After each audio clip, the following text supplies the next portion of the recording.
As shops and restaurants close to stem the spread of the coronavirus, some shops like the Our Forgotten Neighbor Soup Kitchen in Aldgate East remain open.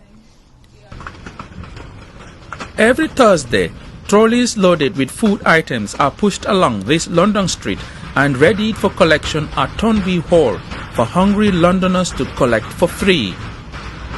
This food bank is amongst hundreds of locations around the country, helping to put food on the table for thousands of people falling into food poverty. Vincent Barnett is co-founder the Our Forgotten Neighbor Soup Kitchen. This is supposed to be a first world country, and we've got people starving, hungry, who are working 40, 50 hours a week, and they're still coming to soup kitchens.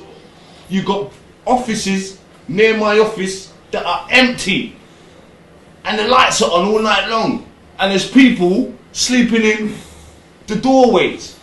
It don't make sense. It don't make sense. Although there is focus on local authority as well as central government's responsibility to reduce food poverty, there is a lot of work done by community and voluntary sector organizations that have picked up where others have failed to provide. The fundamental question is, why are so many people using food banks despite having regular incomes and steady jobs? Around here, there's a cacophony of homeless people around here, and drug addicts and alcoholics, people sleeping in shop doorways. In fact, it's all over London now. I've seen a number of people here that don't look like they are homeless people. Is it only homeless people who come to benefit from this? No, just because you haven't got a home, it doesn't mean to say that you're not suffering.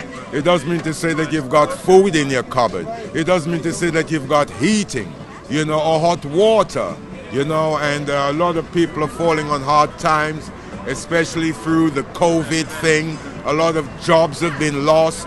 People who were once a high flyer, we got a few high flyers come here, because they're humble enough and honest enough to ask for help and say, well, they need help, and get a few bags of shopping to see them through till they can get back up on their feet. Research shows that a lot of people are using food banks to remove the stigma of vouchers and red tape, as highlighted by footballer and campaigner Marcus Rashford's recent food bank appeal. A recent free school meal scandal shows government service providers come under fire for what critics describe as providing an insufficient amount of very poor quality food. Pictures of the so-called insufficient food parcels were posted online, and it went viral.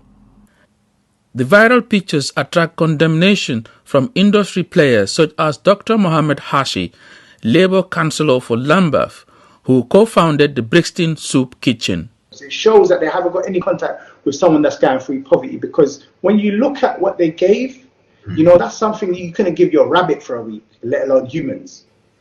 Vincent Barnett argues that there is a lack of coordination. There's not enough joint up thinking.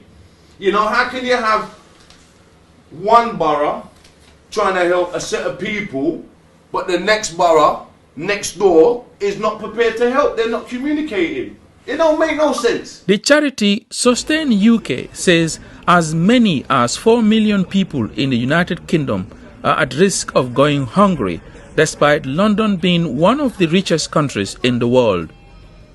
Volunteers say there is an increase in the number of footfalls at food banks. But by the time it started, it's sort of grown, got more and more people donating. So they need to get your trust. So once you build the trust with them, then they will come. We did mincemeat with noodles. The week before we did chicken drumsticks with rice. The week before we did biryani, meat biryani. Actually for Christmas we did beef biryani. Basically every week we do something different. While others come to receive support, some shy away from coming. Tambra Gabriel has this advice for them. Well, the message is, brothers and sisters, the message is love yourself. In other words, when we love ourselves, we get honest with ourselves. Be honest. Tell someone what you're going through. You know, speak about your fears and your anxieties. You may think, oh, that won't help. It helps enormously. When a man approaches someone and says, I feel like committing suicide, I don't know what to do, I've got no money for the children, I just feel like taking drugs and just feel like losing my life, and so on and so forth. He's actually living in the solution rather than in the problem. But when you hide the problem, you know, that problem gets so huge that you just end up going further and further down into the bottomless pit. Ask for help. Speak about it. As central and local authorities continue to fail people, charities and organizations are appealing directly to the people for more help to keep hunger at bay in London. Listen to what I'm saying. Listen to me. Yeah? One of your family members could have just left us with a big suitcase of food that we provided. We need your help. I beg you, help someone today.